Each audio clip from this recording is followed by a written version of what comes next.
Hello and welcome back to the podcast. In this episode, we're going to be talking all about data visualization. Hunter interviews Thais Cooke, who is a data visualization specialist, and they're both joined by our Greensboro College Analytics Apprentice Miguel Castillo. In this episode, they talk high level about how to conceptualize data visualization. We even get to take a peek at some of the side projects that Miguel is working on. If you're interested in learning more about the Greensboro College Analytics Apprenticeship Program or the standalone Analytics Career Services package, there's a link in the description down below. With all that being said, I hope you guys enjoy the episode.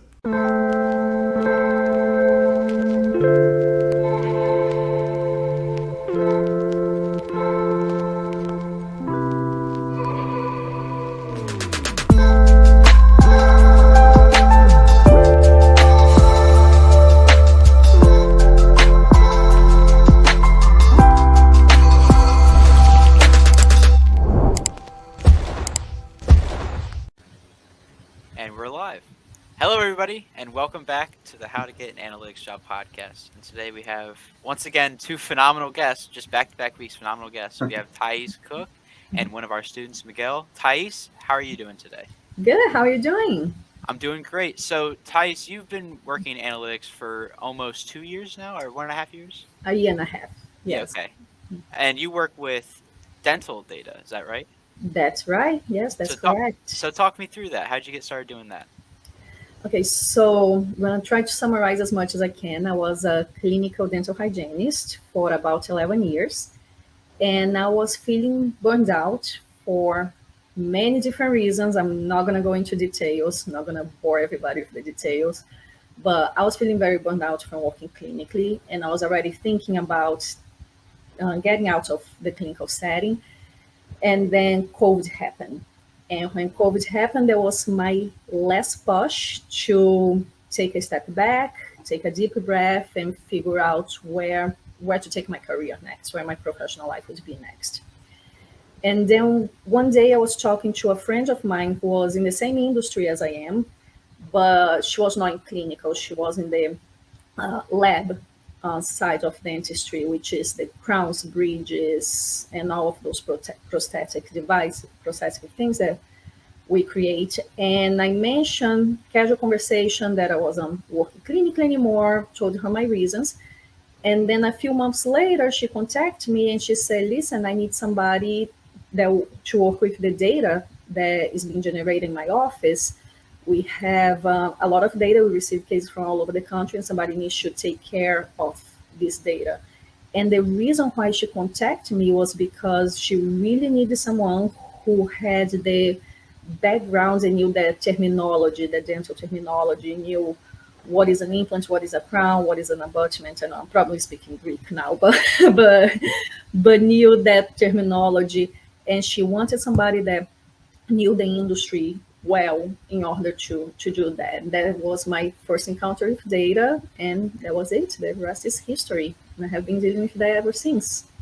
So you had someone reach out to you and specifically ask for your skill set. Do you feel like you outwardly branded yourself as that, or is this someone you had a connection to previously? You worked with them, you said? No, she was a friend of mine. She was a personal friend of mine. Okay. And then it was just a casual conversation that I mentioned, oh, yes, I'm not working anymore. And then I said, oh, I'm going to figure out what to do. And then a few months later, she reached out to me. Well, so you made a complete career change. You completely transitioned into the analytics space. Right. Are there anything that you found particularly difficult about doing that? Not difficult itself, because for me, it was, I don't know how to explain. I fell in love with data when I started doing it. And it wasn't difficult, but it was more the hard skills. It was almost like learning how to ride a bike. Let's say you start and it's hard, but once you get the hang of it, you just enjoy it. I was getting, and to go back to the story, after I started working with the data, I start to research how to make my job a little easier.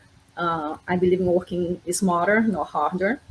And I started going on Google, how can I analyze this data this way? Is there any different way that I can do what else can I do with this data? And was like falling in a rabbit hole.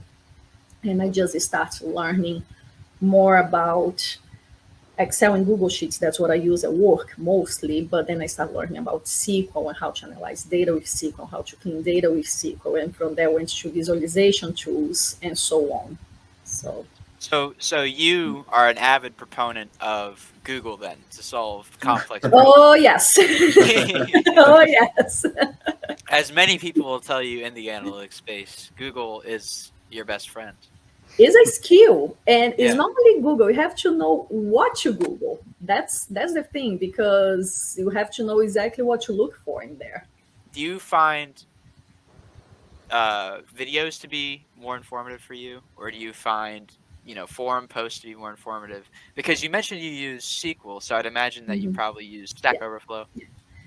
I like to look for the answer by reading first and following the steps. If by any chance that doesn't get me to where I want to get, then I go through a video or a whole tutorial.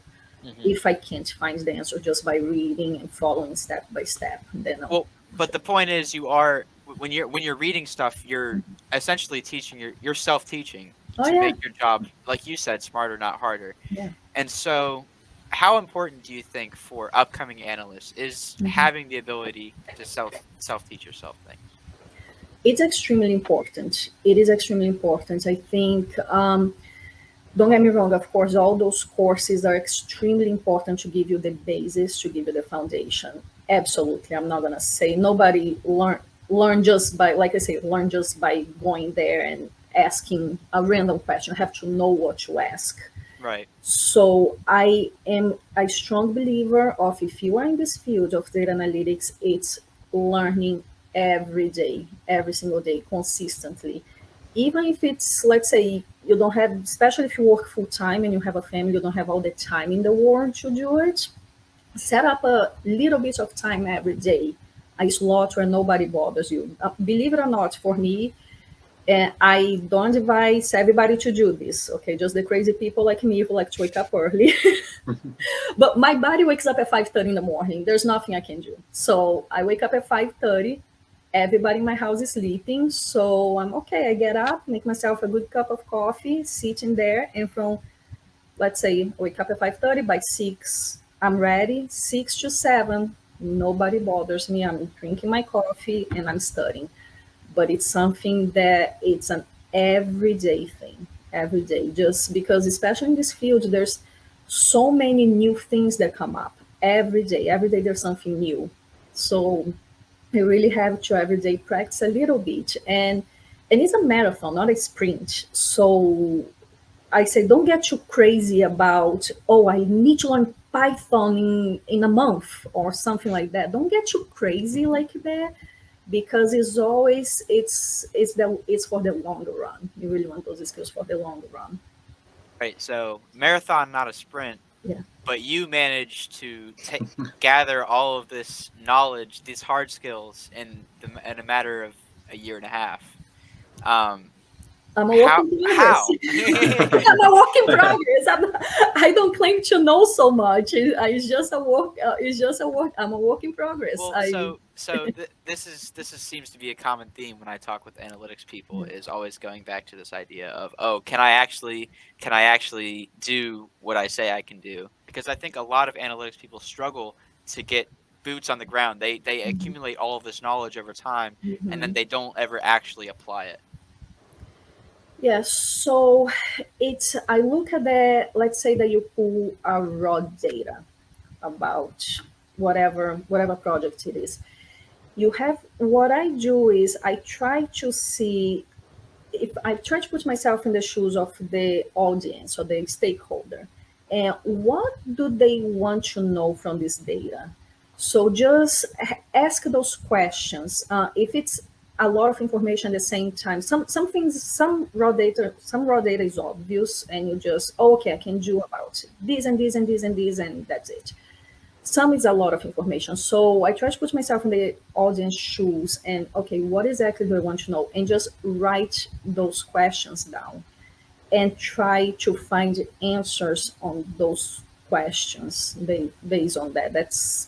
I don't know if that makes much sense, but No, it yeah. does. Have you ever had, in your professional experience, have you ever Mhm. had a time where somebody wanted you to do something that you thought, okay, why would you do it this way? And then you try it your way instead of their way. You know what I'm saying? Like you think in your head, oh, I know how to do this better.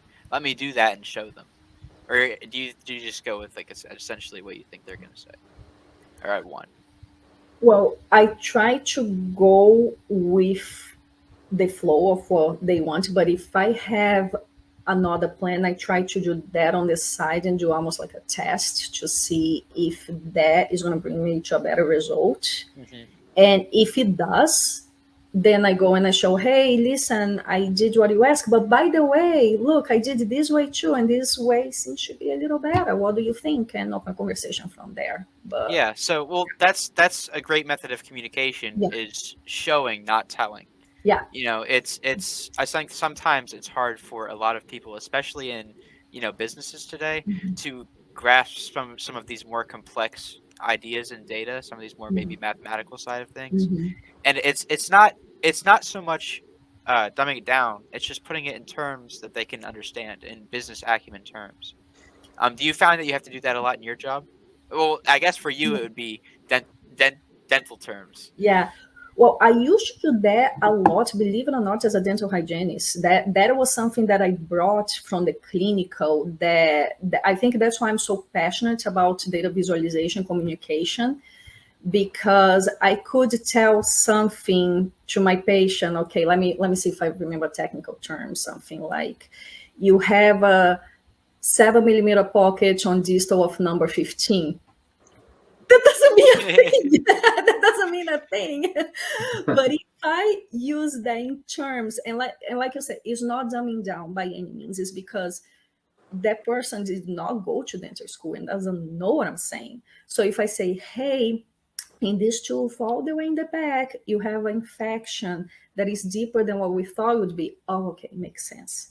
And that applies to data analytics too. You can say, oh, I use SQL and this tool and that tool to get to this answer. And I use, your audience is going to be, what now? I mean, Well, so you're talking about storytelling. yeah. Let's talk about storytelling with data. Hmm. How important is being able to craft the whole enchilada, if you will, um, when it comes to the story behind the data? Because I think a lot of people, when they're first starting to apply, will Hmm. sometimes get a little bit too technical with it. What are your thoughts on that? Yes, absolutely. It is extremely important to do that. I think all the stage, don't get me wrong, all the stages of data analysis are extremely important. For instance, data cleaning. If your data is not clean, what you're going to present is not going to be accurate. So yes, data cleaning is extremely important. However, you can clean your data very well. We can do all the right coding, document and everything, and then you're going to present to your audience. And if you present in too much technical terms, and your audience is going to sit there like, what? And leave more confused than when they came in, or leaving with partial answers and not right answers. So not the answers they're looking for. So I'm not saying that one part is more important than the other by any means. I mean, both parts are equally important, but it's almost like the icing on the cake, the final, like if I'm a soccer fan, you're playing soccer, the team did all of these moves to get to the final, and then you're going to score the goal and you miss it. So, Yeah. yeah. So that's, for me, that's what visualization communication is that the end goal, to have your audience know what you're talking about and take action in the insights that you had. Right, right. So, speaking of interviews, Miguel, you are just getting pretty deep in the interview process right now. How has that been going for you? No, it's been going pretty good. Had another recruitment reach out yesterday, and so I'm talking to them right now. Well, which kind of companies are you looking for? Uh, just about anything and everything right now. Just kind Yeah. of trying to get into the space for right now. Well, so Uh, you've been working, you've been in the apprenticeship program for it's about a month at this point, or 2 months. uh, Yeah, a little over a month now. A little over a month. And so, have you picked up? You mentioned to me the other night, you had picked up a little side project. What kind of data is that? It's from our my clothing brand, our Shopify data. Oh, okay. So are you trying to glean some of this analytics knowledge to also apply it to Yeah. your clothing store? Yeah. Yeah, just for practice too, and then it could probably lead to something to help more with our sales and stuff too. Very nice. Very nice. So I am kind of I'm kind of putting you on the spot a little bit. But later on, I would like to take a little look at that project. I was wondering if that would be okay with you. Yeah, that's okay. Cool. So, but the point is, you've been working on that for about this specific project for about how long now? I was working on it for a week. I kind of came to like a dead end with it. I was having some trouble. I'm about to start a different kind of project now with doing 2 different marketing campaigns and seeing which one does better and things like that. And making a list out of that stuff. Have you found any major trends yet necessarily, or? Yeah, in California is like our hotspot for big sales. Out of curiosity, for everyone listening, what is the clothing brand name? It's called Idle Heart. What is it? Idle Heart. Idle Heart. Okay. Yeah. Idle Heart. Quick shout out. Anyway, so Thais, I'm going to wrap back around to you. It seems like Miguel has a pretty good understanding of what the data is. Do you, from his explanation of it, do you feel like you have the full story, or do you feel like you kind of need to take a look at it? I think I would like to take a look at it, and honestly, because I'm curious too. So, Miguel, let's just go ahead and put it up here. Yeah. And then we'll go into the Q&A session after. Okay. Let's see.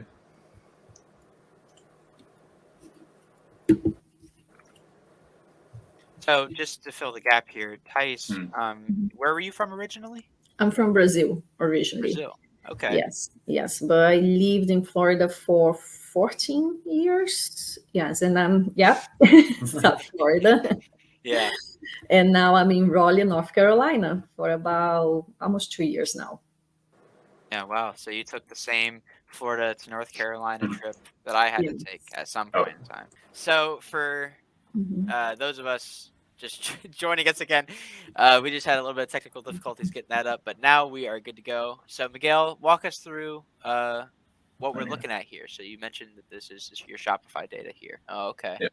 Here's the Shopify data. Okay. The stuff, what is actually downloadable is where the view reports links are.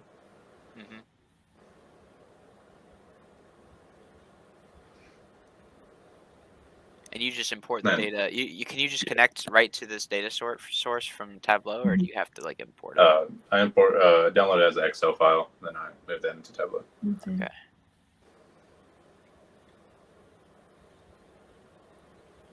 So let's look at what you have in Tableau then. Okay. Let's see.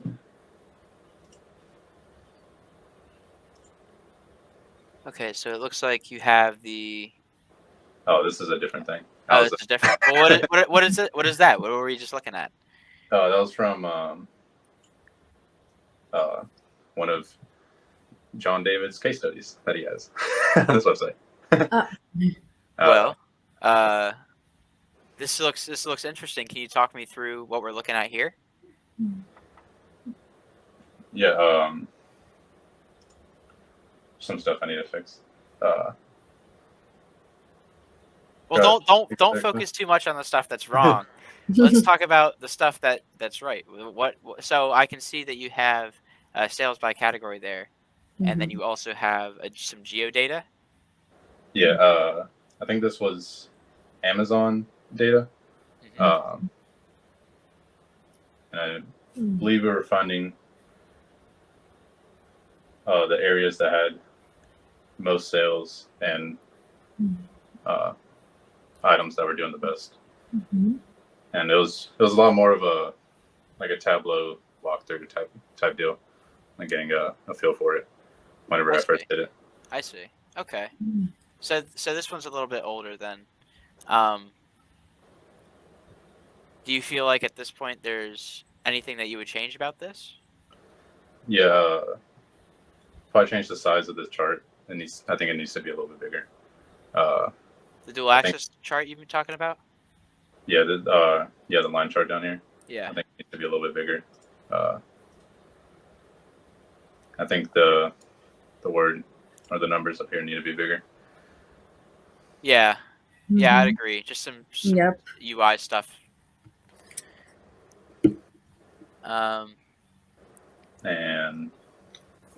And so the darker color on the geodata, is that indicating more weekly sales, or is it the bigger number that is indicating more weekly sales? I see that the color there says weekly sales variance. Mhm. So that means, I guess, potentially that more locations. Yeah, I think the size of the bubble is total sales, and the darker the color is going by weekly sales. Oh, okay. So it's like kind of showing seasonality a little bit. Yeah. Where it's like it seems like Washington is very like maybe there's 1 or 2 weeks a year that they sell a bunch of computers. Yeah. Interesting. Mm-hmm. Yeah, I did this before I started the apprenticeship. So you did this before. You did this before you started actually going into the apprenticeship. Crazy. Yeah. So it was my first little test run of Tableau and working with some data stuff. So this looks better than my first test run. My first test run was rough. I had like a pie graph on it and everything. It's so interesting that when we start learning a little more, we go back to the very first Tableau dashboard, and my first, it was something that I did the data from scratch. It was about Game of Thrones because I'm a big fan. And when I went back, it just looked so bad. I'm like, oh my God, this visualization looks horrible. How did I do this? And I was so proud of it when I first did. Yeah.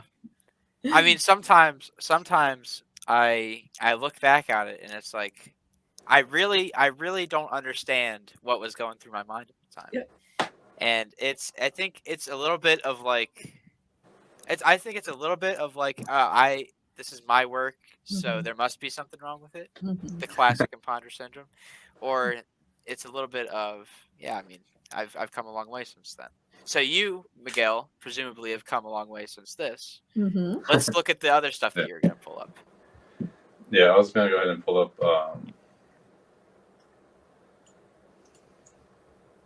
Tableau and start pulling in some of the data from my Shopify.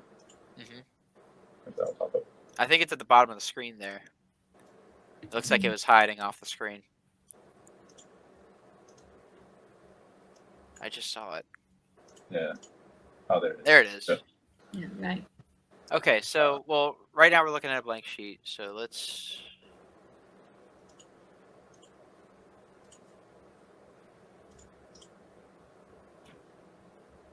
And have you cleaned this data thoroughly yet, or? No, not yet. Okay. Well, so in that case, I guess let's just go ahead and plug in some stuff and see what the visualizations are telling us. This is what I like to do. So now I'm getting a little bit into the nerdy things. So hopefully a few of our fans will appreciate this. But what I love to do is whenever I'm looking at a data set for the first time, I love to actually plug in the raw numbers without doing any kind of major data cleaning. Like sure, if a row of numbers is listed as text, then okay, I probably got to change that. But otherwise, I like to see just to get an idea for if there's any extreme values anywhere. I think it's really handy for the cleaning process to do some prep for the cleaning. Do you have to do anything similar to that, Thais, when you're prepping for some cleaning? I haven't done that yet, but you just gave me a very good idea to start doing it, especially because I'm a very visual person. So absolutely, you gave me a very good idea to start doing that before cleaning anything. Just look and then go straight for that. Yeah, that's a really good approach. Yeah. So right now, Miguel, what are we looking at in terms of data? So I see you've got your metrics and dimensions on the left over there. Yeah, it's sessions by location. Well, let's make a map.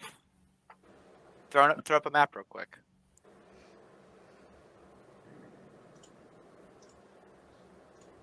You probably want to do that by just dragging them into the columns and rows. To the city.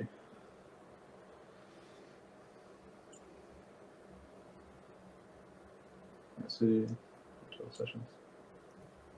Yeah, and then just change it to a map, and it seems like there's a lot of null values. Interesting enough, but yeah. So this map is obviously very zoomed out. There we go. Kind of got to zoom in a little bit here. I guess we'll focus on the. Yeah. So man, those are some small dots. So this is by city. Yeah. I think someone's knocking on my door. I think that you might want to display it. It says by country. So you don't have any like by state. No, it doesn't give me. I don't think it gives me by state on my Shopify. Okay. It only gives me country and. In that case, here's a suggestion for you. You may want to consider grouping certain zip codes, or I don't know how this data is recorded, but if it's recorded in a zip code or a postal code, you might want to consider grouping ones together. So that way you can get some state data from there. Because I can see there's a lot of dots all over the map. And it's kind of hard to, from a human standpoint, actually tell who is buying what and where. Yeah. So maybe a map isn't actually the best way to visualize this. Also, you might want to consider visualizing it by maybe just having a bar chart and then using a slicer or a filter, so that way you can kind of scroll through. Yeah. Another weird thing that I found out was I'm not sure why there's so many sessions in Iowa. We've never sold anything to Iowa or remotely. Council Bluffs. Yeah. We seem to get a lot of. That's like our biggest area, but I've never shipped out anything over there. So interesting. Well, you had a lot of null values before. Yeah. Sometimes Tableau does really weird stuff with null values. Like, for example, for certain null value dates, it will go all the way back to like the 1700s or something. I don't know if that's ever happened to you before, Thais, but it's happened to me several times. And it might be doing the same thing here, except with the geodata, where maybe it's defaulting to like the center of the United States. I don't know. Yeah, I did a project once about Airbnbs in New York City, and the way the data was divided was by boroughs in New York, Queens, Manhattan, Bronx, and Tableau didn't give me the option, so I had to really dig into, and I had to choose the option county in order to make it work. So, yeah, so I would consider doing that, and looking for some ways to drill down on the data a little bit, or expand on the data a little bit, not drill down.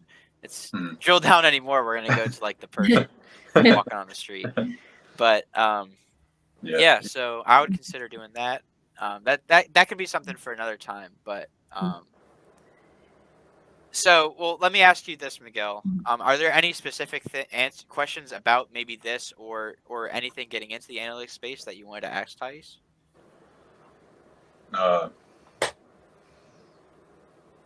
I think we answered most of it earlier when we were talking about her. How fast she got into it, or how the work in progress was. Yeah. Because I've never done anything with analytics before either. Well, what did you do before you got into analytics? construction and FedEx. Just doing like harder labor stuff. And what made you decide to want to go into data analytics anyway? I thought it was pretty interesting. And it helps with like, brand stuff too. And it seems a lot more fun than just picking up a box and putting it back down somewhere. Yeah. I mean, I would consider analytics to almost be like a legal license to just mess around with stuff. Yeah. I mean, I'll be sitting there working on a project, and I've been coding this stuff or coding this one specific metric for hours, and then I'll finally get it right. And it's when you get it right is when all the magic happens. Yep. Thais, you are a self-proclaimed data viz nerd. Oh yeah. Oh yes, I'm proud of it. So specifically for data visualization, are there any? What's your favorite program to use, and why is it your favorite program to use? Because there's so many out there. Yes, well, I love Tableau. I'm a Tableau geek. That's my main one. I really enjoy Tableau. I want to learn Power BI just because I have been seeing that a lot of I have been seeing job descriptions requesting Power BI a lot as well. So, and just to know another tool also in data visualization. So that's my second one that I really want to learn. Excel and Google Sheets, they can do some, not Google Sheets, but Excel can do some visualization, but not to the same extent as Tableau for sure. It's more, I use Excel for visualization when it's a small data. When it's a small data set, I just need to pull some bar chart or something. I can do a pivot table quickly. I don't see the need to pull all of that into Tableau. But when it's a story that I have to tell with data, then I go with Tableau for sure. And I think that's why so many people are getting drawn to Power BI recently that I've been hearing. Yeah. Is because of the great integration that it has with Excel. Yeah. I personally, I don't think I would ever make a visualization in Excel again, just because. And this is the reason why I didn't start making visualizations in Excel. Most people in the analytics space started with Excel and moved into everything else. Yep. I started with Tableau and went backwards, which is kind of weird. But the point being is there's so many tools out there. Sometimes it can be overwhelming for people transitioning into the field. Are there any ways that you found to cope with this idea of, I need to learn this, and this. I'm so overwhelmed. Do you have any ideas for people that are struggling like that? Yes. So I think I mentioned one time in a post on LinkedIn, I feel like a kid in a candy store. I go there and I want everything at once. I want to learn all of them at once. So, but the thing is, it's, of course, we're not computers. We can't learn everything at once. It's just, like I said, take one skill and tackle that and try to get really good at that. Then you learn a second skill and you can go back and forth. And every day just practice, even if it's, like I say, half an hour a day, practice a little bit of each skill, each of those. When you feel that those skills are you feel confident, let's say, for instance, SQL. If I feel that if I don't go on SQL there often in a month, I'll go there and I'll know what I'm doing. I'm okay. That means that my memory, it's very cemented in my memory. So when you feel to that point, then you move on to another skill. And another tip that I would give, I see sometimes people starting, I'm going to learn Python right away or R right away. To each, each person does, whatever they want to do. But I much rather do something that is requested a lot in job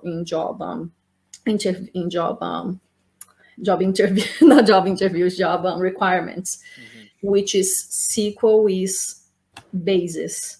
Excel is almost required to know nowadays. SQL and one visualization tool. Get those three, either Tableau or Power BI, but get those three really well cemented to then move on to something else. Like I am dying to learn Python. I don't know much about Python. I know some R, but not a lot.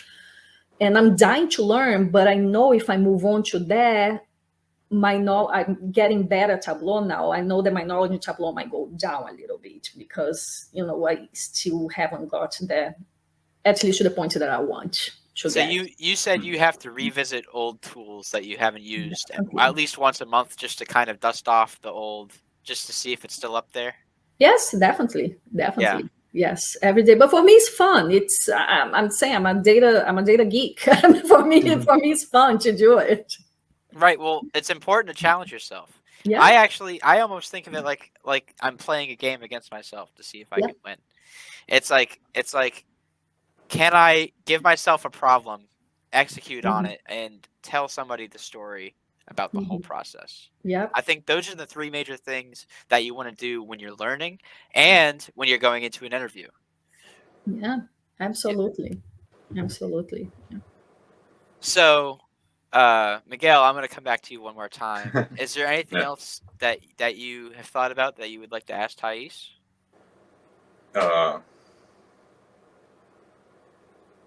Not really. I can't think of anything anymore. It's all good. It's all good. Yeah, I've started my SQL journey. Started working on learning that this last week. What are you starting to learn it on? Just out of curiosity. Just some YouTube videos for right now. Just trying to learn like a little bit of it. Doing practice problems on HackerRank to get some practice in with that. So, Thais, you said you mentioned to me earlier you were more of a textual learner than like a full-fledged video learner. Are there any SQL stuff that you would suggest that Miguel go out and check out? That off the top of your head? I know I'm once again kind of putting you on the spot. Off the top of my head, well, HackerRank is a site that I like to go every once in a while to go there and do the SQL queries. There's SQL. There's so many. There's W3 Schools, which is also online, and those are all for free. SQL Zoo is another one that I can think on the top of my head, and those are you just practice. It's practice and practice in those, and also I learned SQL with SQL Server. If you look also SQL, there's a ton of different types of SQL. I learned with SQL Server. Microsoft SQL Server? Microsoft SQL Server, yes. So I just downloaded that on my computer, and I just start playing with data sets there, because sometimes I notice that I go on SQL and I do the query and I think it's completely correct, and then execute error. I'm like, oh my God, what is wrong now? So when that's when you consult Google. Exactly. But I like to go also piece by piece in my queries. Okay, this piece is right. Okay, this piece is right. Oh, okay, this piece is wrong. Okay, what's going on here? And then go from there. And in the beginning, believe it or not, sometimes the problem was a comma that I didn't put, or a comma that I inserted. Come on, why are you doing this to me, SQL? So Miguel, you mentioned that you were in your personal project that you were kind of stuck somewhere. Thais, whenever you're stuck on a problem and it's like it's not on Google, no one's answered it in any of the forums, there's not a video on the internet about it, what's your go-to reaction to that? Is it to like just say, all right, I need a second from this, I'm going to come back to it? Or is it, reach out to your network? What do you think? Both. First, I try to, okay, maybe I'm staring at this for way too long. I have to take a break, go take a walk, go eat something, do some exercise, and then go back to that. And sometimes it's something so simple that I missed, and I'm, oh, okay, it was this. But if after taking this break and I still can't solve, then absolutely ask questions. Absolutely ask your network, or if you're in college, a professor, a colleague. Yes, this is a field you have to ask questions. Or you can go to the How to Get an Analytics Job podcast Discord link there you below go. And ask your question there, and hopefully somebody in our almost 500 person strong community will answer it. as Yeah. another option. a little plug in. I gotta get a little plug in there. But so Miguel, was that helpful to you? Yeah, I'm definitely gonna look up some of those. Yes, absolutely. Don't be afraid to ask questions. This is a field that you're going to ask questions a lot, and that's something that honestly I struggle with. I want to do everything by myself, so it's, but with time you cannot be afraid of asking questions. Just ask questions. And I've noticed also in this field, people come from many different backgrounds, not necessarily went to school for data analytics. I've noticed that. And when I was very much in the beginning, I was having that big imposter syndrome. I think it's very common. Like, oh my God, my background is not even slightly related to this. Do I really know this? And then you realize the other people around you also came from all different backgrounds. So it's a comforting thing to know that you have a group of people that also came from different backgrounds than yours, but we all have the common area, which is data, that we all, I think if you're in this field, it's because you really like it. You really have to enjoy this. Yeah. So when I was working on one of my first consulting engagements ever, there was such a simple problem that I had to solve. It was what is this metric was customers. What is considered a prior year customer and what is considered a current year customer? Sounds so simple. Sounds so simple. Oh, it's easy. It's just somebody from last year or the year before that or the year before that. But it wasn't that simple. And it got to the point where I was trying to create my own level of detail expressions for this one metric. And then finally I broke down and I was like, I have to ask somebody about this. And the first person I reached out to in my network was able to come over that day and help me figure out what the problem was. And we had lunch together. It's like that is a prime example of how to use your network to your benefit. It's like build a relationship with people. A real relationship, not one that's transactional, not one where it's like, hey, can you do this for me? Yeah. It's like a real relationship, and then you get each other's back. Yes, absolutely. So Miguel, I have to bother you one more time. Are there any final questions, any final concerns that you have? No, that answers it. All right, perfect. Well, so Thais, Miguel, I think we're going to get ready to wrap it up. Where is the best place for people to reach out to you on, Thais? Is that just on LinkedIn? LinkedIn, for sure. Yes. And same goes for you, Miguel? Yeah, LinkedIn. All right. Well, so I want to thank everybody for listening this long. It's been a great episode. We got to go through some of Miguel's work. We got to talk to our wonderful guest, Thais. And I hope to see everybody again in the next one. Take care.